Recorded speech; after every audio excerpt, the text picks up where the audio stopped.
തമിഴ്നാട്ടിലെ കടലൂർ ജില്ലയിൽ ബംഗാൾ ഉൾക്കടലിന്റെയും കൊള്ളിടം നദിയുടെയും സംഗമത്തിൽ പ്രകൃതി തന്റെ ഹരിതഹൃദയം തുറന്നുകാണിക്കുന്ന ഇടമാണ് പിച്ചാവരം കണ്ടൽവനം. ചിദംബരം നടരാജ ക്ഷേത്രത്തിൽ നിന്ന് 16 കിലോമീറ്റർ മാത്രം അകലെയായി ഈ ജലവനം മൗനത്തിന്റെ സംഗീതം പാടിക്കൊണ്ടിരിക്കുന്നു.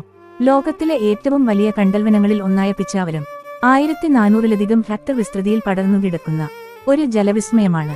50ഓളം ചെറുദ്വീപുകളും 400-ലധികം കനാൽ വഴികളും ചേർന്ന ഈ കണ്ടൽവനം പ്രകൃതിയുടെ ഒരു കവിതയാണ്. കണ്ടൽ ചെടികൾ തീർത്ത പച്ചപ്പന്തലുകൾക്കിടയിലൂടെ വള്ളത്തിൽ നീങ്ങുമ്പോൾ ആ നിശബ്ദതയിൽ പക്ഷികളുടെ പാട്ടുകൾ മാത്രം ബാക്കിയാകുന്നു. സുനാമിയെപ്പോലും ശാന്തമാക്കി കരയെ കാത്തുരക്ഷിച്ച പ്രകൃതിയുടെ സുരക്ഷാകവചമാണ് പിച്ചാവരം. പിച്ചാവരം ഇതൊരു വനമല്ല, പ്രകൃതിയിലെ ജീവിക്കുന്ന വിസ്മയമാണ്.